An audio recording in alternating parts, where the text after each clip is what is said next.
നമസ്കാരം. ശ്രീകൃഷ്ണ കഥാമൃതം ഭാഗം 552. ഓം ഗം ഗണപതയേ നമ. ഓം സം സരസ്വതേ സ്വാഹ. ഓം ശ്രീ ഗുരുഭ്യോ നമ. ഓം ശ്രീ രംഗനാഥ ശർമ്മണേ നമ. നാരായണ നാരായണ നാരായണ നാരായണ നാരായണ നാരായണ നാരായണ നാരായണ നാരായണ നാരായണ നാരായണ. ഓം ശ്രീകൃഷ്ണാർപ്പണമസ്തു. ഓം ശ്രീകൃഷ്ണായ പരബ്രഹ്മണേ നമ. ഹരേ രാമ രാമ രാമ ഹരേ ഹരേ. ഹരേ കൃഷ്ണ കൃഷ്ണ കൃഷ്ണ ഹരേ ഹരേ. ശ്രീകൃഷ്ണ കഥാമൃതം ഭാഗം 552. ഭഗവാന്റെ ലീലാകാന്ഡം എന്നുള്ള ഭാഗത്തിലെ 43-ാം സർഗം ഉപനന്ദാദികളുടെ ചിന്തയും വൃന്ദാവന യാത്രയും. അപ്പോൾ അതിൽ നമ്മൾ 28-ാമത്തെ ശ്ലോകമാണ് പറഞ്ഞു നിർത്തിയിട്ടുള്ളത് കഴിഞ്ഞ എപ്പിസോഡിൽ. കണ്ട് അലിഞ്ഞോദീകാർ വർണ്ണൻ ചങ്ങാതികളോടെ ഈ വിധം വൃന്ദാവനത്തിങ്കൽ നമ്മൾക്ക് ഇനി എന്നും കളിച്ചിടാം എന്ന് അദ്ദേഹത്തിന് മനസ്സ് തുറന്ന് കൂട്ടുകാരെ അഭിസംബോധന ചെയ്തു. ഇനി 29-ാമത്തെ ശ്ലോകം നോക്കുക. അന്ന് ആ മരുതുവൃക്ഷങ്ങൾ വീണില്ലെന്നാകിൽ വീണില എന്നാകിൽ ഈ വിധം ഇവിടം വന്ന് അണയുകില്ല ഓർക്കിലായതു നന്മയായി. ഇതാരാ പറഞ്ഞത്? ഭഗവാൻ തന്നെ കുട്ടികളോട് പറയാം. അന്ന് ആ മരുതുവൃക്ഷങ്ങൾ വീണില എന്നാകിൽ ഈ വിധം ഇവിടം അണയുകില്ല ഓർക്കിൽ ആയതു നന്മയായി. കാരണം വൃന്ദാവനത്തിലെത്തിയത് രക്ഷപ്പെട്ടു. ഈ വണ്ണം മലിയും കൃഷ്ണൻ കമലായതലോചനൻ രാമനും ചേർന്നു തേൻ ചൊല്ലാർന്നോ ഒരു മഞ്ജുളലീലയാൽ. അതായത് അപ്പോൾ അദ്ദേഹം കൂട്ടുപിടിച്ചു ആരെ? തൻ്റെ സഹോദരനെ, തൻ്റെ ജ്യേഷ്ഠനെ ബലരാമനെ. ഈ വണ്ണം അലിയും കൃഷ്ണൻ കമലായതലോചനൻ, തേനൂറുന്ന ശബ്ദം, താമരതള നയനായിട്ടുള്ള ഭഗവാൻ. രാമനും ചേർന്ന് തേൻ ചൊല്ലാർന്നോരോ മഞ്ജുളലീലയാൽ, ഓരോ കാര്യങ്ങൾ പറഞ്ഞ് തൻ്റെ സതീർത്ഥ്യന്മാരെ ആനന്ദിപ്പിച്ചു. ഏവർക്കും പരമാനന്ദം ഏകിയും കൊണ്ടുവാഴ്കവേ.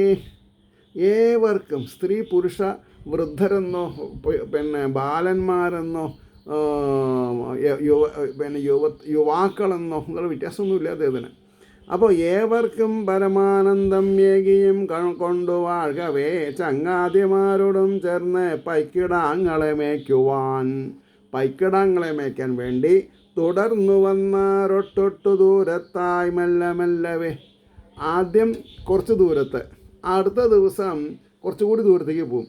അങ്ങനെ ഗ്രാജുവലി ഈ കന്നുകുട്ടികളെ ഭഗവാനും ബലരാമനും അവരുടെ സതീർത്ഥ്യന്മാരും കൂടി വൃന്ദാവനത്തിൽ ഇവർ താമസിക്കുന്ന ഭാഗത്തുനിന്ന് ഉള്ളോട്ട് പോകാൻ തുടങ്ങി. കുറച്ച് ദൂരെ സ്ലോ ആൻഡ് സ്റ്റഡി ആയിട്ട്. അതുകൊണ്ടാണ് പറഞ്ഞത് തുടർന്ന് വന്നാരൊട്ടൊട്ടു ദൂരത്തായി മെല്ലവേ കളി സാമാനമോരോന്നു കൊണ്ടുപോകും കയ്യിലേ വരും. അവിടെ പോയി വിശാലമായിട്ടുള്ള സ്ഥലത്ത് കളിക്കാനുള്ള അവരവരുടേതായിട്ടുള്ള പാവകളേനെ പമ്പരങ്ങളെ എന്ന് വേണ്ട, എന്തൊക്കെയുണ്ടോ അതൊക്കെ അവരവർ കയ്യിൽ കരുതും. കോലും കവണയും കൊമ്പും കുഴലും കുഴിതാളവും. മാത്രമല്ല കോല്, കവണ എന്തിനാ? എന്തെങ്കിലും ഫലവൃക്ഷങ്ങൾ എയ്ത് വീഴ്ത്താൻ വേണ്ടിയിട്ട്. കോല് പശുക്കുട്ടികളെ ആട്ടാൻ, കൊമ്പും ശബ്ദം ഉണ്ടാക്കാൻ, കുഴലും കുഴിതാളവും. കുഴിതാളം എന്ന് പറഞ്ഞാൽ ഈ ഭജനയ്ക്കൊക്കെ പാടില്ലേ? കുഴിതാളവും ഓടക്കുഴൽ വിളിച്ചിടും ചിലപ്പോൾ കല്ലെറിഞ്ഞിടും. ഓടക്കുഴൽ നന്നായിട്ട് അപ്പോൾ 4 വയസ്സായിട്ടുണ്ടാവണം മനസ്സിലായില്ലേ? കാരണം 4 വയസ്സാകുമ്പോഴാണ് ഭഗവാൻ ഉണ്ണികൃഷ്ണൻ തൻ്റെ അച്ഛനായ നന്ദഗോപുരോട് പറഞ്ഞത്, എല്ലാവരേക്കാൾ ഉത്തമമായ ശബ്ദമുള്ള ഒരു ഓടക്കുഴൽ എനിക്ക് വേണം, കൊമ്പ് വേണം എന്നൊക്കെ പറയുന്നുണ്ടായിട്ടുണ്ട്. കോലും കവണയും കൊമ്പും കുഴലും കുഴിതാളവും ഓടക്കുഴൽ വിളിച്ചിടും ചിലപ്പോൾ കല്ലെറിഞ്ഞിടും പൊൻചിലമ്പൊലി പൊങ്ങിയിടും നൃത്തമാം ചില വേളയിൽ നാൽക്കാലിയായി മുഖം മൂടി അടുക്കും ചില ബാലരെ പൈക്കുട്ടിയാ ചെന്ന് കുത്തിയോടിക്കും. അതായത് മുഖത്ത് വലിയൊരു ഇല വല്ലതും വെച്ചിട്ട് 2 കണ്ണ് മാത്രം കാണത്തക്ക വിധത്തിൽ പശുക്കുട്ടികളെ പീഡിപ്പിക്കുക. വല്ല തേക്കിൻ്റെ ഇലയോ അങ്ങനെ പരന്നിട്ട് പാളയോ അങ്ങനെ എന്തൊക്കെ വേണമെങ്കിൽ ചെയ്യാം. പൈക്കുട്ടിയായി അപ്പോൾ പറഞ്ഞു പൊൻചിലമ്പൊലി പൊങ്ങിയിടും നൃത്തമാം ചില വേളയിൽ നാൽക്കാലിയായി മുഖം മൂടി അടുക്കും. ചില ബാലരെ പൈക്കുട്ടിയായി ചെന്നു കുത്തി ഓടിക്കും. ചിലരെ സ്വയം പല പക്ഷികളെ പോലെ ശബ്ദിക്കും മകിലേശ്വരൻ. അദ്ദേഹത്തിന് ചെയ്യാൻ സാധിക്കാത്തതോ മറ്റുള്ളവർക്ക് ചെയ്യാൻ സാധിക്കാത്തത് ചെയ്യുന്നതോ ആണ് ഭഗവാൻ. കാരണം ഈ 84 ലക്ഷം സ്പെസീസ് ഓഫ് ക്രിയേച്ചേഴ്സിൻ്റെ ഉള്ളിൽ വിരാജിക്കുന്നത് ഭഗവത് ചൈതന്യമാണ്. അപ്പോൾ ഭഗവാന് ഏതൊരു വർഗത്തിൻ്റെയും ശബ്ദത്തിനെ അനുകരിക്കാൻ ബുദ്ധിമുട്ടില്ല. നമ്മളിപ്പോൾ ആരെങ്കിലുമൊക്കെ മിമിക്രി ചെയ്യുമ്പോൾ കൈയടിക്കും, പക്ഷെ ഭഗവാന്റെ മിമിക്രിയോട് എത്തില്ല. അതുകൊണ്ടാണ് പറയുന്നത്. അപ്പോൾ പൈതങ്ങളെ വരും വീണ്ടും വീണ്ടും അങ്ങനെ ചെയ്യുവാൻ നിർബന്ധിക്ക് ഉടൻ കാട്ടും ആവിധം കരുണാനിധി. കൃഷ്ണ, അത് നന്നായിട്ടുണ്ടായിരുന്നു, ഒന്നുകൂടി കാണിക്കോ? Yes, of course. അങ്ങനെയാണ്, ആരെയും നിരാശപ്പെടുത്തില്ല അദ്ദേഹം. അപ്പോൾ പൈതങ്ങളെ വരും വീണ്ടും വീണ്ടും അങ്ങനെ ചെയ്യുവാൻ നിർബന്ധിക്ക് ഉടൻ കാട്ടും ആവിധം കരുണാനിധി. ചാടും തവളയെപ്പോലെ അണ്ണാൻ പോലെ ചിലച്ചിടും അമ്പാർന്നനുകരിച്ചോരോ ജന്തുക്കളും അതേവിധം. ഓരോരോ ജന്തുക്കളെയും അദ്ദേഹം അനുകരിക്കും. അതേവിധം ഭ്രമിച്ചു പിന്നെയും കാട്ടും മധുമട്ടിൽ മനോഹരൻ. അതേപോലെ തന്നെ വീണ്ടും പല പല വേഷങ്ങൾ മിമിക്രി ഒക്കെ ചെയ്യും അദ്ദേഹം. വെറും പ്രാകൃതനെ പോലെ നടിച്ചാൻ വിശ്വഭാവനൻ. വിശ്വത്തെ തൻ്റെ സങ്കല്പ വികല്പങ്ങളെ കൊണ്ട് മാറ്റിമറിക്കാൻ കഴിവുള്ള ഭഗവാൻ വെറും പ്രാകൃതനെ പോലെ നടിച്ചാൻ, ഒന്നും അറിയാത്തവനെ പോലെ പെരുമാറിയുന്ന. കാളിന്തിവ കിളമ്മട്ടിൽ നാൾ തോറും വിളയാടവേ ഒരു നാൾ അവരെ കൊല്ലുവാനാണ് ഞാനൊരു ദാനവൻ. അതാണ് അത് 39ാമത്തെ ശ്ലോകത്തിൽ പറയാണ്. കാളിന്തിവക്കിൽ അമ്മട്ടിൽ നാൾ തോറും വിളയാടവേ. ഓരോ ദിവസം ഇങ്ങനെ പരമസൗഖ്യത്തോടു കൂടിയിട്ട് കളികളും തമാശകളും നടന്നുകൊണ്ടിരിക്കുമ്പോൾ ഒരു നാൾ അവരെ കൊല്ലുവാനാണ് ഞാനൊരു ദാനവൻ. വത്സാസുരൻ എന്നാണ് അവൻ്റെ പേര്. അപ്പോൾ ആ 43ാം സർഗത്തിലെ അവസാനത്തെ ശ്ലോകം 40ാമത്തെ നമ്പറാണ്. പെട്ടെന്നു താൻ മൃതി അടുത്തു പശുക്കിടാവായി കൂട്ടത്തിൽ വന്നു ധനുജൻ പഴുതോർത്തു നിൽക്കേ തൊട്ടങ്ങു ചൂണ്ടി ഉടനെ ഏട്ടനുമെല്ലയൊന്നു കാട്ടിക്കൊടുത്തു കമലായത ചാരുനേത്രൻ. താമരതള നയനനായിരിക്കുന്ന ഭഗവാൻ ഒരു ദിവസം ഈ വത്സാസുരൻ പെട്ടെന്ന് താൻ മൃതിയെടുത്തു. അവൻ്റെ മൃതി എടുത്തപ്പോഴാണ് അയാൾക്ക് ഇവരെ കൊല്ലണം എന്നുള്ള തോന്നിയത്. ആരാ മരിച്ചത്? അവൻ തന്നെ. ഇപ്പം ഇതെന്ന് എന്താ മനസ്സിലായത്? നമ്മൾ മറ്റുള്ളവർ നശിക്കണേ എന്ന് വിചാരിച്ച് ഒരു കാര്യം ചെയ്താൽ അത് നമ്മൾക്ക് തന്നെയാണ് ഏൽക്കുക. ഇത് 100% തൽക്കാലം മറ്റുള്ളവർക്ക് പെട്ടാലും അന്തിമ റിസൾട്ട് താൻ ചെയ്തിടും. പ്രാരബ്ധങ്ങളെ താൻ അനുഭവിച്ചിടുന്നതേ വരൂ, അല്ലേ? അപ്പോൾ പെട്ടെന്നു തൻ മൃതിയെടുത്ത് പശുക്കിടാവായി കൂട്ടത്തിൽ വന്നു ധനുജൻ. വത്സാസുരൻ ഒരു പശുക്കുട്ടിയായിട്ട് വന്നു. പഴുതോർത്ത് നിൽക്കെ എങ്ങനെയാണ് രാമകൃഷ്ണന്മാരെ വധിക്കുക എന്ന് ആലോചിച്ച് നിൽക്കുമ്പോൾ തൊട്ടങ്ങു ചൂണ്ടി ഉടൻ കൃഷ്ണൻ ഏട്ടനെ തോണ്ടി എന്ന് കണ്ണോണ്ട് സംജ്ഞ കാണിച്ചതാ, ഇവൻ ആള് പെശകാണ്, ശ്രദ്ധിച്ചോളൂന്ന്. മെല്ലെ ഒന്ന് കാട്ടിക്കൊടുത്തു കമലായതലോചനൻ കമലായതനേത്രൻ. ഇതി ശ്രീകൃഷ്ണകഥാമൃതേ കലികൽമഷനാശനേ ലീലാകാണ്ഡേ ത്രിചത്വാരി സസർഗ സർവത്ര ഗോവിന്ദനാമ സങ്കീർത്തനം ഗോവിന്ദ ഗോവിന്ദ. 44ാം സർഗം വത്സാസുര മോക്ഷവും ബകാസുര മോക്ഷവും. അതായത് വത്സാസുരനെയും ബകാസുരനെയും മോക്ഷം കൊടുക്കുന്ന ഒരു സർഗത്തിൽ 2 കഥകൾ ഫിറ്റ് ചെയ്തിട്ടുണ്ട് ഭഗവാൻ വ്യാസര്. 1ാം ശ്ലോകം.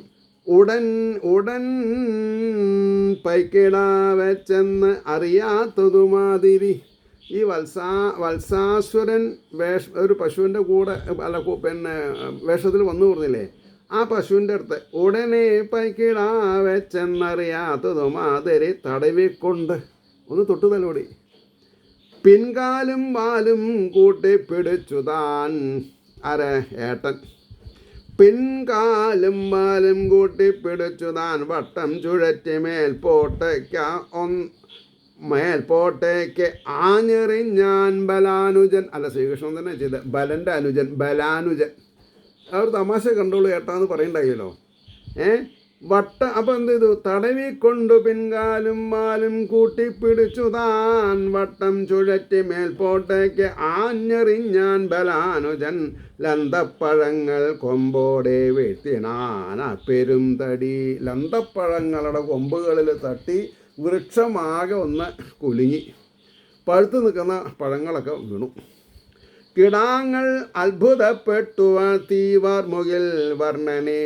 കൃഷ്ണ മിടുക്കനാണല്ലോ, അങ്ങ് ഒരു ഡിവൈൻ ക്യാരക്ടറാണ്. ഇത്ര വലിയ ഒരു അസുരനെ അങ്ങക്ക് കൊല്ലാൻ, നിമിഷത്തിൻ്റെ ഉള്ളിൽ കൊല്ലാന്ന് പറഞ്ഞാൽ, ഒരു പശുക്കുട്ടിയുടെ കാലും വാലും കൂട്ടിപ്പിടിച്ച് ചുഴറ്റി എറിഞ്ഞാൽ ഒരു മരത്തിൻ്റെ ഉയരത്തിലൊക്കെ പോകണമെന്ന് പറഞ്ഞാൽ താൻ ചില്ലറക്കാരനല്ല. കിടാങ്ങൾ അത്ഭുതപ്പെട്ടു വാഴ്ത്തി വാർമുകിൽ വർണ്ണനെ. ദേവന്മാർ പീലിമുടിയിൽ പൊഴിച്ചു പൂക്കളെത്രയും. ദേവന്മാർ ഈ ലീലകൾ കണ്ട് ആനന്ദിക്കാൻ വേണ്ടി അവരവരുടെ വാഹനങ്ങളിൽ ആകാശത്ത് വന്ന് നിൽക്കുകയാണ്, കുറേ പാരിജാത പുഷ്പങ്ങളോട് കൂടി. ചിലവർ അവരുടെ വിമാനത്തിൽ വേദഘോഷങ്ങൾ മുഴക്കുന്ന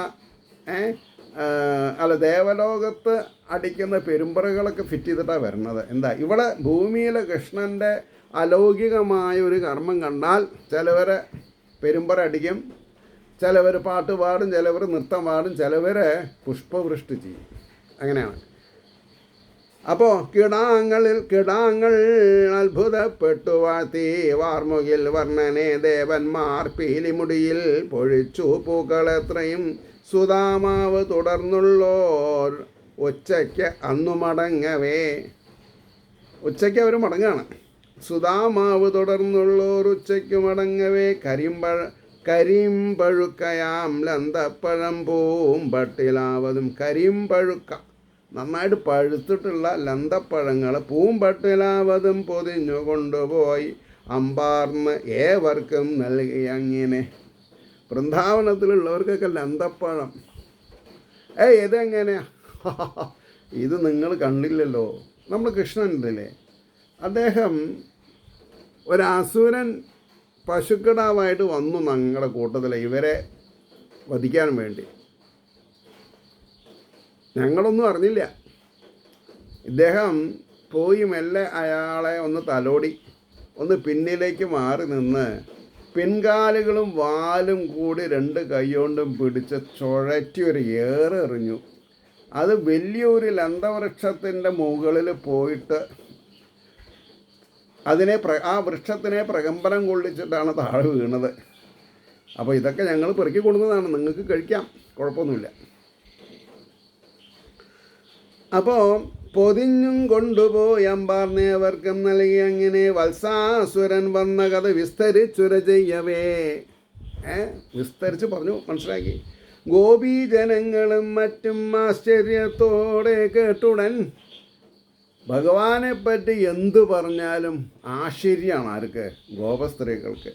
ഗോപീജനങ്ങളും മറ്റും ആശ്ചര്യത്തോടെ കേട്ടുടൻ പേടിച്ചാരെങ്കിലും പിന്നീട് ആനന്ദിച്ചു സമസ്തരും. ആദ്യം കേൾക്കുമ്പോൾ ഒരു ഭയാനകത ഉണ്ടായി, ഉടനെ അത് മാറി അവർ ആനന്ദ നൃത്തം തുടങ്ങി. ഞങ്ങളുടെ ഉണ്ണിക്ക് സാധിക്കാത്തതായിട്ടൊന്നുമില്ല, ഞങ്ങളുടെ ഉണ്ണീനെ മുറിപ്പെടുത്താൻ മാത്രം ആരും ഈ ഭൂലോകത്തില്ല എന്നൊക്കെ അവർക്ക് പറയാനുള്ള ധൈര്യമായിരുന്നു ഈ 4-5 ഇൻസിഡൻറ്റ് ഇങ്ങനെ കഴിയുക. കാരണം പിറ്റേനാൾ തൊട്ടുകാർ വർണ്ണനുണ്ണിയും ബലരാമനും സർവ്വലോകങ്ങളും കാത്തുപോന്നിടുന്നവരെങ്കിലും. പിറ്റേ ദിവസം മുതൽക്ക് കൃഷ്ണനും ബലരാമനും കൂടി എന്തോ പ്ലാൻ ചെയ്തു. എന്താ പിറ്റേനാൾ തൊട്ടുകാർ വർണ്ണനുണ്ണിയും ബലരാമനും സർവലോകങ്ങളും കാത്തുപോ നേടുന്നവരെങ്കിലും കാലത്തെ ഉണ്ട് അന്തിയോളം മേച്ചു കന്നുകിടാങ്ങളെ ഒരു നാൾ പൊയ്കയിൽ കൊണ്ടു ചെന്നിട്ട് അവയെ മെല്ലവേ വെള്ളം കുടിപ്പിച്ച് അമ്പാർന്ന് കാറ്റും കൊണ്ടങ്ങിരിക്കവേ വെളുത്തൊരു മഹാസത്വം അനങ്ങാതെ ഇരിപ്പതായി കിടാങ്ങൾ കണ്ടു പേടിച്ചു. ഒരു ദിവസം കാലത്ത് മുതൽക്ക് വൈകുന്നേരം വരെ മേച്ച് കന്നുകിടാങ്ങളെ ഒരു നാൾ പൊയ്കയിൽ കൊണ്ടു ചെന്നിട്ട് അവയെ മെല്ലവേ വെള്ളം കുടിപ്പിച്ച് സ്നേഹത്തോടുകൂടി കാറ്റും കൊണ്ടങ്ങിരിക്കവേ വെളുത്തൊരു മഹാസത്വം അനങ്ങാതെ ഇരിപ്പതായി കണ്ടു. ഒരു വലിയൊരു സത്വം എന്താണെന്നുള്ളത് അവർക്ക് മനസ്സിലാവില്ല. വലിയൊരു രൂപം, വെളുത്തൊരു മഹാസത്വം അനങ്ങാതെ ഇരിപ്പതായി കിടാങ്ങൾ കണ്ടു പേടിച്ചാർ. അവനാണ് ബകാസുരൻ. ബകൻ ഒരു കൊക്കാണത്. ബകാസുരൻ ഒരു കൊക്കിൻ്റെ വേഷത്തിൽ ഒരു വെളുത്ത മാമല പോലെ ആകാരത്തോടു കൂടി പനകളെ വെല്ലുന്ന കൊക്കുകളെ, ഒരു പനയുടെ അത്ര വലുപ്പമുണ്ട്, ആലോചിച്ച് നോക്കണം. ബകാസുരൻ. അപ്പോൾ കിടാങ്ങൾ കണ്ടു പേടിച്ചാർ. അവനാണു ബകാസുരൻ. കൊക്കും പിളർത്തി വരും ആ കൊറ്റിപ്പെട്ടെന്നു കൃഷ്ണനെ വിഴുങ്ങിയിടുന്നതായി കണ്ടു. അടുത്തെത്തിയപ്പോൾ തൻ്റെ വലിയ കൊക്ക് കൊണ്ട് കൃഷ്ണനെ കൊത്തി തിന്നു. അവിടെ വിഴുങ്ങി. കൊക്ക് അത്ര വലുതാ, പന പോലുള്ളൊരു എന്താണെന്നാ പറയുക, കൊക്ക്. അതിൻ്റെ ചുണ്ട്, അത് കൊക്കച്ച ഇവിടുത്തെ പക്ഷിനായി. അതിൻ്റെ പൊക്കം വിഴുങ്ങിയിടുന്നതായി കണ്ടു പേടിച്ചു ബലദേവനും. തീയിനും ചൂട് നൽകുന്നോൻ ഇവനാണെന്നറിഞ്ഞുടൻ. അപ്പോൾ ഭഗവാന് മനസ്സിലായി, തീയിനും ചൂട് നൽകുന്നോൻ ഇവനാണെന്നറിഞ്ഞുടൻ എമ്മട്ടിലോ പുറത്തേക്ക് വിട്ടു വിഷേകനാഥനെ. അകത്തേക്ക് വിഴുങ്ങാൻ സാധിക്കണില്ല. കാരണം തീയിന് ചൂട് നൽകുന്നവനാണ് കൃഷ്ണൻ എന്ന് പറഞ്ഞാൽ മഹാവിഷ്ണു. ഏതൊരു വസ്തുവിൻ്റെയും ഗുണം ഈശ്വരൻ്റേതാണ്. പുല്ലിന് മാർദ്ദവം അല്ലെങ്കിൽ നിർമ്മലത ഉണ്ടെങ്കിൽ അത് ഭഗവാനാണ്. അപ്പോൾ തീയെ മൈനസ് ഭഗവാൻ ഒന്നുമില്ല, ചൂടില്ലാത്തത് തീയല്ല. തീയിൻ്റെ ഗുണം ചൂട് തരിക, പ്രഭ തരിക എന്നുള്ളതാണ്. തീയിനൊരു പ്രഭയുണ്ട്. അപ്പോൾ വിഴുങ്ങി, പക്ഷെ ഇറക്കാൻ പറ്റുന്നില്ല. ഉടനെ ശ്രദ്ധിച്ചു. എമ്മട്ടിലോ പുറത്തേക്ക് വിട്ടു വിഷേകനാഥനെ. അടങ്ങാതുള്ള കോപത്താൽ കൂർത്ത് നീണ്ടുള്ള കൊക്കിനാൽ കൊത്തിക്കൊന്നിടുവാൻ വീണ്ടും അടുത്താൻ കോമളാങ്കനെ. ഇവനെ വിഴുങ്ങാൻ പറ്റില്ല നമുക്ക്. ഒരു കാര്യം ചെയ്യാം, ഈ നീണ്ട 2 കൊക്കുകളെ കൊണ്ട് ഒരു 10-20 കൊത്തിയിട്ടുണ്ടെങ്കിൽ ഇവൻ്റെ ആപ്പീസ് പൊട്ടും. എന്നാൽ പിന്നെ അതിൻ്റെ മാംസം കഴിക്കാമെന്നാ. പിന്നെ എമ്മട്ടിലോ പുറത്തേക്ക് വിട്ടു വിഷേകനാഥനെ. അടങ്ങാതുള്ള കോപത്താൽ കൂർത്തി നീണ്ടുള്ള കൊക്കിനാൽ കൊത്തിക്കൊന്നിടുവാൻ വീണ്ടും അടുത്താൻ കോമളാങ്കനെ. അണയും കംസഭൃത്യൻ്റെ കൊക്കുരണ്ടും പിടിച്ചുടൻ. അദ്ദേഹത്തിന് മനസ്സിലായി, കംസൻ്റെ ഭൃത്യനാണ് ഇപ്പോൾ വന്നവരും ഇയാളും. ആ തഞ്ചം നോക്കി 2 കൈകളെ കൊണ്ടും 2 കൊക്കും അത് പിടിച്ചു അകത്തി. ഒരു പ്രത്യേക രീതിയിലാണ് നമുക്കാണെങ്കിലും ചുണ്ട് വായ പൊളിക്കാൻ പറ്റുള്ളൂ. മേൽചുണ്ടും കീഴ്ചുണ്ടും കൂടി ആന്നിങ്ങനെ പൊളിച്ചാൽ ഒരു മിനിമം ഗ്യാരണ്ടി മാത്രമേ പറ്റുള്ളൂ. ഗുഹ പോലെ എന്നൊക്കെ നമ്മൾ കാവ്യഭാഷയിൽ പറഞ്ഞാൽ കൂടി അത്രയൊന്നും സാധിക്കില്ല. അപ്പോൾ ഭഗവാൻ അറിയാം ഓരോ ജീവിയുടെയും സുതാര്യത എന്താണെന്നുള്ളത്. അപ്പോൾ ഭഗവാൻ അവനെ വധിക്കത്തക്ക വിധത്തിലാണ് കൊക്കുകൾ പിളർന്നത്. അപ്പോൾ പറഞ്ഞു, അണയും കംസഭൃത്യൻ്റെ കൊക്ക് 2 പിടിച്ചുടൻ വാഴപ്പോൾ കണക്കോമൽ കയ്യാൽ കീറി മുരാന്തകൻ വലിച്ചെറിഞ്ഞാൻ കാളിന്തി ഒഴുക്കിൽ ഒരു കൈയിനാൽ. ആ 2 കൈ കൊണ്ടും കോമളമായ കൈകളെ കൊണ്ട് ബകാസുരൻ്റെ കൊക്കുകളെ എത്രത്തോളം സാധിക്കും അത്രത്തോളം അടർത്തി പിഴുത് എടുത്ത് ഒരേറ് കൊടുത്തു കാളിന്തിയിലേക്ക്. കൊക്കില്ലാതെ കണ്ട് എന്തോ കൊക്ക. വാഴപ്പോള കണക്കെ ഓമൽ കയ്യാൽ കീറി മുരാന്തകൻ മുരാരി എന്ന അസുരനെ, അല്ല മുരൻ എന്നുള്ള അസുരനെ കൊന്നവൻ മുരാരി. ആ മുരാരി മുരാന്തകൻ, മുരൻ്റെ അന്തകനായിരിക്കുന്ന ഭഗവാൻ വലിച്ചെറിഞ്ഞാൻ കാളിന്തി ഒഴുക്കിൽ ഒരു കൈയിനാൽ സന്തോഷിച്ചു ബലൻ കെട്ടിപ്പിടിച്ചു മുകിൽ വർണ്ണനെ. രാമായണ കാലത്തെ ഏട്ടനാണ് വിഷ്ണു. അനന്തൻ ലക്ഷ്മണനായിട്ടാണ്. അപ്പോൾ തൊട്ടതിനും പിടിച്ചതിനൊക്കെ ഏട്ടനെ നമസ്കരിക്കുക, അങ്ങനെയൊക്കെയാണ്.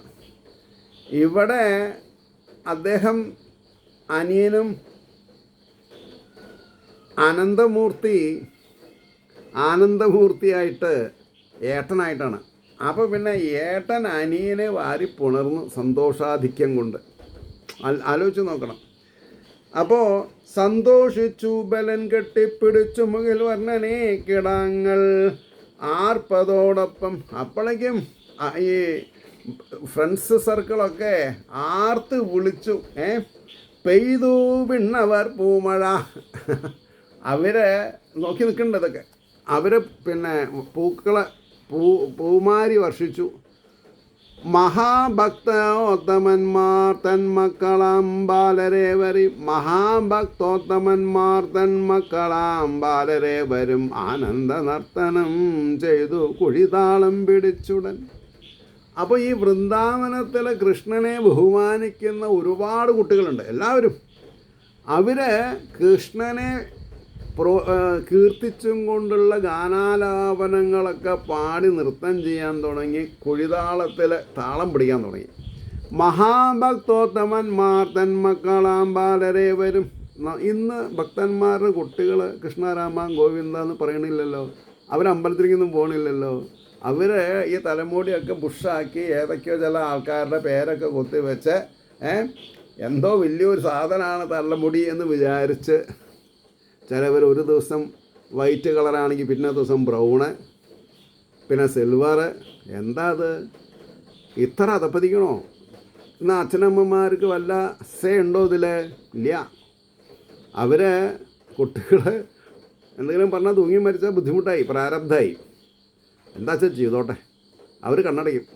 അതാണ് പ്രശ്നം.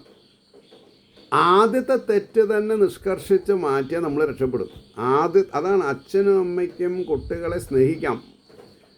അവരെത്രത്തോളം സ്നേഹിക്കണമെന്നുള്ളത് കുട്ടികൾ അറിയാൻ പാടില്ല എന്നാണ്. അതിപ്പോൾ ഇത് പഠിച്ചാലല്ലേ അറിയുള്ളൂ. ഗുരു സാക്ഷാത്കാരം വരുമ്പോഴാണ് ഇമാതിരി ഉപദേശങ്ങളൊക്കെ മനസ്സിലാവുള്ളൂ. അല്ലെങ്കിൽ എൻ്റെ കുട്ടി ഒന്നും പറയണ്ട, അവനെ പോലെ നല്ലൊരാൾ വേറെ ഇല്ല. ആയിക്കോട്ടെ, നല്ലതാണ്. പക്ഷേ അവൻ്റെ കിംവദന്തികൾ കേട്ടാൽ പിന്നെ അറയ്ക്കുന്ന രീതിയിലാവും. ബഹുഭൂരിപക്ഷം ആൾക്കാരും തമ്മാടി തന്നെ ചെയ്യുന്നത്. പേപ്പറൊക്കെ വായിക്കുമ്പോൾ നമുക്ക് മനസ്സിലാവും. ഇന്നൊരു വാട്സപ്പിൽ ഒരു ന്യൂസ് കേട്ടു. ഒരുത്തൻ യൂട്യൂബ് നോക്കി ഹിപ്നോട്ടിസം പിടിച്ചു. 10ാം ക്ലാസ് പയ്യനാ. ബലാത്കാരേണ അവൻ്റെ ഫ്രണ്ട്സ് ഒരു 2-3 പെൺകുട്ടികളെ കുമ്പിട്ട് നിർത്തി കഴുത്തിൽ ഏതോ ഒരു ഞരമ്പ് പിടിച്ച് വലിച്ച് ഹിപ്നോട്ടൈസ് ചെയ്തു. അവർക്ക് ബോധമില്ലാണ്ടേ. ഒരാൺകുട്ടീനും. ആസ്പത്രി പോയി നോക്കുമ്പോൾ വേറെ പ്രശ്നമൊന്നുമില്ല. അപ്പോൾ പറഞ്ഞു വരുന്നത്, അവരവരുടെ മക്കളെ അവരവരെ ശ്രദ്ധിച്ചിട്ടില്ലെങ്കിൽ ചിലപ്പോൾ അവർ അഴിയെണ്ണേണ്ട ദുർഗതിയിലേക്കാണ് നമ്മൾ പോയിക്കൊണ്ടിരിക്കുന്നത്. അവനവൻ്റെ വീട്ടിൽ ഒരു സഹോദരി ഉണ്ട്, അയലോക്കക്കാരൻ ഇങ്ങനെ ഹിപ്നോട്ടൈസ് ചെയ്ത് ദുഷ്പേരിന് ഇടയാക്കിയിട്ടുണ്ടെങ്കിൽ നമ്മൾക്ക് എങ്ങനെ ഉണ്ടാവും? പക്ഷേ ഇവിടെ അതിന് സംഗതിയില്ല. ഇവിടെ പെൺകുട്ടികളൊരു ഭോഗവസ്തു ആയിട്ടാണ് സാധാരണക്കാരൻ കാണുന്നത്. എന്താ കാരണം? ഒരാൺകുട്ടി അവനെ അച്ഛനമ്മമാർ സമ്പാദിച്ച കാശുകൊണ്ട് എന്ത് വേണമെങ്കിലും ആവാം എന്നുള്ള നിലയാണ്. അങ്ങനെ ആവരുത്. അപ്പോൾ നമ്മളിതൊക്കെ വായിക്കാനും പഠിക്കാനും അവരെ പ്രേരിപ്പിക്കണം. അവരവർ പറഞ്ഞാലല്ലേ, അവരവർ അച്ഛനമ്മമാർ പഠിച്ചാലല്ലേ കുട്ടികൾക്ക് വാസന ഉണ്ടാവുള്ളൂ. കുട്ടികളോട് പഠിക്കാൻ എന്ന് പറഞ്ഞിട്ട് അച്ഛനും അമ്മയും ടി വി നോക്കിയിരുന്നാൽ അത് ശരിയാവില്ല. അവർക്ക് വേണ്ടി ഇപ്പോൾ നമ്മുടെ സുഖങ്ങൾ ത്യജിക്കാൻ നമ്മൾ കഴിയണം. അപ്പോഴാണ് കുട്ടികൾ നല്ല പൗരന്മാരായിട്ട് തീരുള്ളൂ. എനിക്കറിയാം, IIT-യിൽ എൻ്റെ ഒരു സീനിയർ സ്റ്റാഫിൻ്റെ പ്രായത്തിൽ എൻ്റെ സീനിയറാണ് അദ്ദേഹം, അയ്യരാണ്. ഈ രാധാ കല്യാണം പോലെയുള്ള ഭജൻസിനൊക്കെ മൂപ്പര് കൃഷ്ണനായിട്ട് വേഷം കിട്ടും, പാമ്പാടി നൃത്തമൊക്കെ ചെയ്യും. ആളൊക്കെ കേമന. പക്ഷേ 2 ആൺകുട്ടികളാണ്. അവർ പഠിച്ച് കോളേജ് കഴിയണ വരെ അദ്ദേഹം വീട്ടിൽ TV വാങ്ങിയില്ല. അദ്ദേഹം ചടിച്ച് പറഞ്ഞു, ഭാര്യയും ഒപ്പം നിന്നു, വേണ്ടാന്നുള്ളത്. ഒരൊറ്റ എക്സാമ്പിളാണ്, ബാക്കി ഇല്ല. പക്ഷെ ഞാൻ ഇന്ന് ഈ ശ്രീകൃഷ്ണ കഥാമൃതം പറയുമ്പോൾ അദ്ദേഹത്തിനെ സ്മരിക്കണം. കാരണം എന്താ? അദ്ദേഹം ചെയ്ത സത്കർമ്മം കുട്ടികളൊക്കെ നന്നാവും ചെയ്തു. അതാണല്ലോ രസം. അപ്പോൾ ഇതൊക്കെ നമ്മൾ ആലോചിക്കണം. കുട്ടികൾക്ക് വേണ്ടി നമ്മൾക്ക് എന്ത് ത്യാഗം ചെയ്യാൻ സാധിക്കും, അതവരെ ശ്രേഷ്ഠന്മാരാക്കും.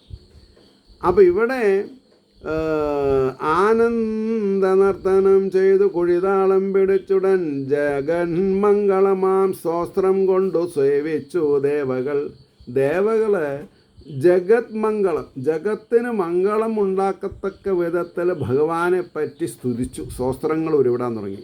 സേവിച്ചു ദേവകൾ. നിഷ്കാമത്വം. ദേവന്മാർക്ക് എന്താ ഒന്നും നേടാനില്ല. നമ്മൾ നിഷ്കാമമായിട്ട് നമ്മുടെ ബൗണ്ടൻ ഡ്യൂട്ടി എന്നുള്ള നിലയിൽ വേണം ഈശ്വരോപാസന ചെയ്യണത്. ഇതെന്തിനാ കേൾക്കണത്? ഇതെന്തിനാ പറഞ്ഞത്? ഈ പറയുന്ന സമയത്ത് എനിക്ക് വേണമെങ്കിൽ എന്ത് തെമ്മാടിത്തരം ചെയ്യാം. അപ്പം ഞാൻ ആരാവും? ഞാൻ ഭക്തദാസനാവില്ല. അപ്പം ഞാൻ ഇത് പറയുമ്പോഴും ശ്രീമദ് ഭാഗവതം പറയുമ്പോഴും ബാക്കി സമയം ഈ സബ്ജക്റ്റിനോട് എനിക്കുള്ള പ്രീതി കാരണം ഞാൻ എൻ്റെ ഐഡൻറ്റിറ്റി ഇൻടാക്റ്റായിട്ട് ആർക്കും ഇളക്കാൻ സമ്മതിക്കാതെ കൊണ്ട് ഞാൻ കാഴ്ത്തു സൂക്ഷിക്കും. ആരെന്ത് എന്നെ അപമാനിച്ചാലും നാരായണ നാരായണ നാരായണ ഭഗവൻ ഭൂതവാവേശ ന ജാനേഹിതമാത്മന ത്വമേവ സഞ്ചിന്ത വിബോഹിതം മേ കർത്തുമർഹസി പറഞ്ഞു കൊണ്ടിരിക്കുക ഞാൻ. അപ്പോൾ വാദ്യഘോഷങ്ങളെ കൊണ്ടും അമ്മട്ട് ആവതിഴും ചിലർ അതെല്ലാം ഗോപിമാരോടും മറ്റും ചെന്നറിയിക്കുവാൻ. അപ്പോൾ കുഴിതാളം പിടിക്കാനും ശാസ്ത്രങ്ങൾ ചെല്ലാനും ഭഗവാനെ എന്താ പറയുക, ഭഗവാൻ ജയിക്കട്ടെ, ഭഗവാന് നമസ്കാരം എന്നൊക്കെ പറയാൻ സാധിക്കാത്ത ചില ആൾക്കാരുണ്ട്. എല്ലാ സ്ഥലത്തും ഉണ്ടാവും. അവരെന്ത് ചെയ്തു? ഈ ഒരു കാര്യം നമ്മൾ ഓടിപ്പോയി വൃന്ദാവനത്തിലുള്ള ഗോപന്മാരോ അല്ലെങ്കിൽ ഗോപസ്ത്രീകൾ അറിയിക്കാം എന്ന് പറഞ്ഞ് അതെല്ലാം ഗോപിമാരോടും മറ്റ് ചെന്നറിയിക്കുവാൻ ഉത്സാഹമാർന്നു പൈതങ്ങൾ അന്നര ഉത്സവമാം വിധം. അസുരനെ കൊന്നത് ഒരു ഉത്സവമായിട്ട് തീർത്ത് കൊമ്പും വിളിച്ചു വരിയായി വരും കാഴ്ച മനോഹരം. ജാഥയായിട്ട് ഓരോരുത്തരുടെ പിന്നിൽ ഓരോരുത്തർ. കൃഷ്ണൻ ഇങ്ങനെ ചെയ്തു, ബലരാമൻ കെട്ടിപ്പിടിച്ചു, ദേവതകൾ പൂമലർ തൂകി, സ്വസ്ത്രങ്ങൾ ചെയ്തു, ഞങ്ങളിൽ ചിലർ കുഴിതാളം പിടിച്ച് താളം പിടിച്ചു, ഭഗവാനെ പ്രകീർത്തിച്ചുകൊണ്ട് ഗാനങ്ങളാലപിച്ചു, ചിലർ നൃത്തം ചെയ്തു എന്നൊക്കെ പറഞ്ഞു വരികയാണ്. കൊമ്പും വിളിച്ചു വരിയായി വരും കാഴ്ച മനോഹരം ദൂരത്തു നിന്നേ നോക്കിയിടും ഗോപിമാരോട് സർവരും ഒപ്പം വിളിച്ചോതുകയാം കൃഷ്ണൻ ചെയ്തുള്ളൊരത്ഭുതം. കൃഷ്ണൻ ചെയ്ത അത്ഭുതത്തിനെ പറ്റി എല്ലാവരോടും ഉറക്കെ പറഞ്ഞ് മനസ്സിലാക്കി. കൊറ്റിയായി വന്നൊരു മഹാദേവനെ കൃഷ്ണൻ ഇന്ന് ഇവൻ കൊന്നാൻ. ഒരസുരനെ അയാൾ നല്ല ഭംഗിയുള്ളൊരു കൊറ്റിയായിട്ടാണ് വന്നത്. നമ്മുടെ കൃഷ്ണൻ കൊന്നൂന്ന്. അല്ലാണ്ടെന്താ? കുഴലും ആർണണയും കൊണ്ടൽ വർണ്ണനെ, കോലക്കുഴലും അണയും കൊണ്ടൽ വർണ്ണനെ. ഇതൊക്കെ പറഞ്ഞപ്പോഴേക്കണ്ട മൂപ്പർ ഇങ്ങനെ വരണു. ആടിപ്പാടിയിട്ട് വാരിപ്പുണർന്നു മോദിച്ചു ഗോപഗോപികളേവരും. വീട്ടിലേക്ക് എത്തിയിട്ട് യശോദമ്മയ്ക്കും രോഹിണി ദേവിക്കും നന്ദഗോപർക്കൊന്നും കാര്യം മനസ്സിലാവണതിൻ്റെ മുമ്പേ കാണുന്നവരെ ഭഗവാനെ എടുത്ത് താലോലിക്ക് എടുത്ത് പൊന്തിക്കുക. ഒരാളുടെ കയ്യിൽ നിന്ന് വേറൊരാൾ വാങ്ങുക. അപ്പോഴേക്കും വേറൊരാൾ വെണ്ണ കൊടുക്കണു, പാല് കൊടുക്കണു. കോലക്കുഴലുമാർന്നണയും കൊണ്ടൽ വർണ്ണന് വാലി പുണർന്നു മോദിച്ചു ഗോപഗോപികളേവരും. ഈ ഉണ്ണിക്ക് എത്രയാണ് ആപത്തുളവാകുവതെങ്കിലും എത്ര ആപത്തുകൾ വന്നാലും ഉണ്ണി ജയിക്കുന്നുള്ളത് ഇപ്പോൾ തീരുമാനമായി. ഉണ്ണീനെ ആർക്കും ഒന്നും ചെയ്യാൻ പറ്റില്ല. ഈ ഒരു ശുഭാപ്തി വിശ്വാസമാണ് നമ്മുടെ വീടുകളിൽ വേണ്ടത്. മക്കളെ വീഴുന്നല്ല പറയേണ്ടത്, മക്കളെ വീഴാതെ കണ്ട് ഈശ്വരൻ കാക്കും എന്ന ഒരു ഉറപ്പുണ്ടാവണം. അവിടെ ഈ ഉറപ്പുള്ളവരും ഉറപ്പില്ലാത്തവരും കൂടി ആയാൽ വീട്ടിൽ കലക്കൊക്കെ ഉണ്ടാവും. അപ്പോൾ ഉറപ്പുള്ളവർ എന്തു ചെയ്യും? എന്താ വെച്ചാൽ പറഞ്ഞോട്ടെ, എനിക്കറിയാം എൻ്റെ കുട്ടിക്ക് ആപത്തൊന്നും വരില്ല, അയാൾ എത്തേണ്ടോടത്ത് എത്തും എന്ന് ആര് തീരുമാനിക്കണോ അവർക്ക് മനസ്സിൽ അങ്കലാപ്പുണ്ടാവില്ല. മനസ്സിൽ അങ്കലാപ്പുണ്ടാവാൻ കാരണം എന്താ?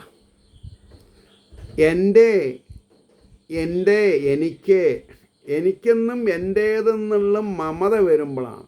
എല്ലാം ഭഗവാൻ നോക്കിക്കൊള്ളും, ഭഗവാന്റെ കുട്ടികളാണ്, ഞാൻ അടക്കം ഭഗവാന്റെ കുട്ടിയാണെന്ന് പറഞ്ഞാൽ ഇപ്പം ഞാൻ മുതിർന്നവനായി, എനിക്കൊരു കുട്ടീനെ തന്നിട്ടുണ്ട്.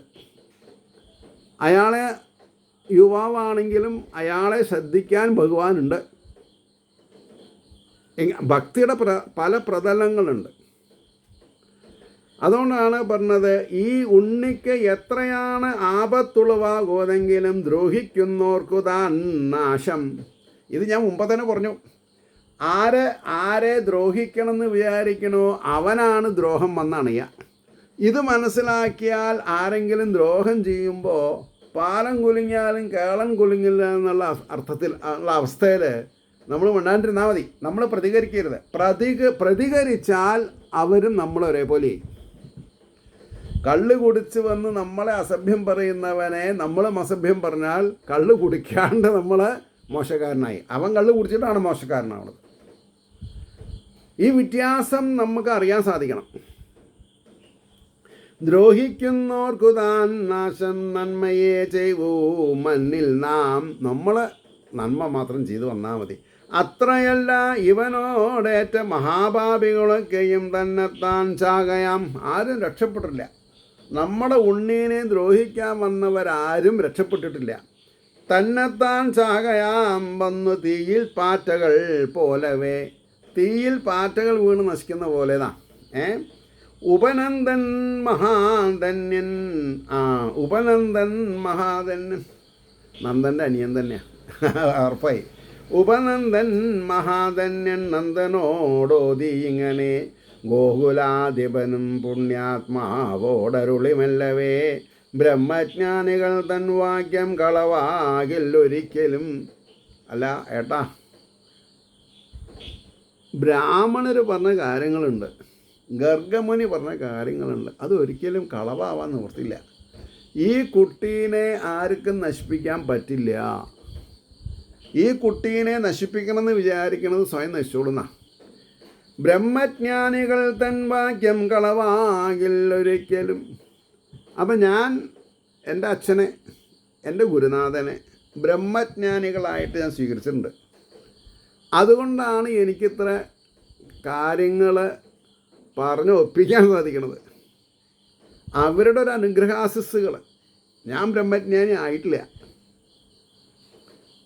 അവരുടെ കടമുണ്ട്, എനിക്ക് കടം തന്നിട്ടുണ്ട് അവർ. Go head. അതുകൊണ്ട് രക്ഷപ്പെട്ടത് മാത്രം. ബ്രഹ്മജ്ഞാനികൾ തൻ വാക്യം കളവാകില്ലൊരിക്കലും. ഗർഗർഷി ചൊല്ലിനാൻ വിഷ്ണു തുല്യനെന്ന്. അത് വാസ്തവം. വിഷ്ണു തുല്യൻ എന്ന് പറഞ്ഞിട്ടുണ്ടല്ലോ, അത് വാസ്തവല്ലേ? ആലോചിച്ച് നോക്കൂ. ഈ വണ്ണം രാമകൃഷ്ണന്മാരുടെ പുണ്യവിചിന്തയാൽ സംസാരവേദന അറിയുന്നില്ല ഏതും പ്രജവാസികൾ. Underline the 3rd and 4th ശ്ലോകം. എന്താ പറഞ്ഞത് ഞാൻ പറയാം. ഈ വണ്ണം രാമകൃഷ്ണന്മാർ, ഒന്നാമത്തെ വരി, കൃഷ്ണന്മാരുടെ പുണ്യവിചിന്തയാൽ, രണ്ടാമത്തെ വരി, സംസാരവേദന അറിഞ്ഞില്ല ഏതും വ്രജവാസികൾ. 3, 4 വരി. ഈ 3, 4 വരി നമ്മൾ കടം വാങ്ങണം പറയുന്നത്. എന്താ? ആരാണ് സദാസമയം ഈശ്വരൻ്റെ ലീലകളെപ്പറ്റി ധാരണ ചെയ്യണത്, ധ്യാനിക്കണത്, അവർക്ക് സംസാരവേദന അറിയില്ല. ഉറപ്പാണ്, 100%. സദാസേവ്യ ഭാഗവതം. എപ്പോഴും നമ്മൾ സേവ ചെയ്യണം. ഏതെങ്കിലും ഒരു ശ്ലോകം മനസ്സിലിങ്ങനെ വരട്ടെ. ഒന്നുമില്ല, ഭഗവാന്റെ നാമങ്ങൾ ഉച്ചരിച്ചാൽ മതി. ഹരേ രാമ രാമ രാമ ഹരേ ഹരേ, ഹരേ കൃഷ്ണ കൃഷ്ണ കൃഷ്ണ ഹരേ ഹരേ.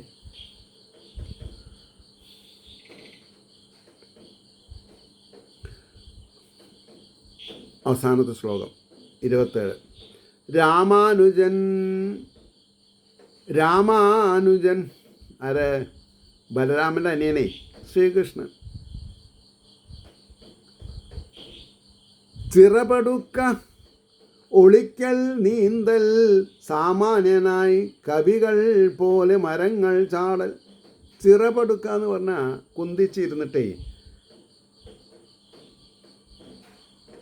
കുന്തിച്ചിരുന്നിട്ട് നീന്തുക. അതിനാണ് ചിറപടുക്കുക എന്ന് പറയാം. ഒരു കളിയാണത്. തിരുപ്പറുക്കുക എന്ന് പറയും മലയാളത്തിൽ. തിരുപ്പറുക്കുക, പറക്കണതിന് പകരം കുന്തിച്ചിരുന്നിട്ട്. അപ്പോൾ അതിന് ശരിക്കുള്ള ഇത് ചിറപടുക്ക എന്നാണ്. ഇതിൽ ആയിക്കോട്ടെ. രാമാനുജൻ കൃഷ്ണൻ ചിറപടുക്ക ഒളിക്കൽ നീന്തൽ. ഒളിച്ച് കളിക്കുക. ആർക്കും പിടിക്കാൻ പറ്റില്ല അദ്ദേഹത്തിന്. അദ്ദേഹം പിടി കൊടുത്താൽ കാണും. ഭഗവാനെ കണ്ടുപിടിക്കാൻ പറ്റില്ല. കാരണം ഭഗവാൻ അരൂപിയാണ്. തൻ്റെ ഭക്തന്മാരെ രക്ഷിക്കാൻ വേണ്ടി രൂപധാരണം ചെയ്യണമെന്ന് മാത്രം. അപ്പോൾ ചിറപടുക്ക ഒളിക്കൽ നീന്തൽ സാമാന്യനായി കവികൾ പോലെ മരങ്ങൾ ചാടൽ. ആ മാതിരിക്ക് അതിമനോഹര ലീല കൊണ്ട് കൗമാരകാന്തി കുടി വെച്ചരുളി വ്രജത്തിൽ. കൗമാരകാന്തി എങ്ങനെ കുടി വെച്ച് അരുളി. അതിന് മുമ്പ് ഒരു വാക്കുണ്ട്. ആ മാതിരിക്ക് അതിമനോഹര ലീല കണ്ട കൗമാരകാന്തി. കൗമാരം എന്നുള്ളത് 4.25 വയസ്സാണ്. 4.25 വയസ്സ് കഴിഞ്ഞാൽ പിന്നെ ആരായി? ബാലനായി. ഇപ്പോൾ കൗമാരത്തിലാണ്. ഇനി വരുന്നതൊക്കെ ബാലലീലയാണ്. അപ്പുറം വിഷയം. അപ്പോൾ ആ മാതിരി അതിമനോഹര ലീല കൊണ്ട് കൗമാരകാന്തി കുടിവച്ചരുളി വ്രജത്തിൽ. ഇതി ശ്രീകൃഷ്ണകഥാമൃതേ കലികൽമഷനാശനേ ലീലാഖണ്ഡേ ചതുശ്ചത്വാരി സസർഗഃ സർവത്ര ഗോവിന്ദനാമസങ്കീർത്തനം. ഗോവിന്ദ ഗോവിന്ദ. അങ്ങനെ എന്താ പറയുക, 44-ാം സർഗം സമാപ്തം. സർവത്ര ഗോവിന്ദനാമ സങ്കീർത്തനം. ഗോവിന്ദ ഗോവിന്ദ. അടുത്തത് 553-ാമത്തെ ഭാഗമാണ്. അത് നമുക്ക് നാളെ പറയാം. ഏവർക്കും ശ്രീഹരിയുടെ അനുഗ്രഹാശസ്സുകൾ നിർലോഭമുണ്ടാവട്ടെ എന്ന് പ്രാർത്ഥിച്ചുകൊണ്ട് വാക്കുകൾ ചുരുക്കുന്നു. നമസ്കാരം. നാളെ കാണാം.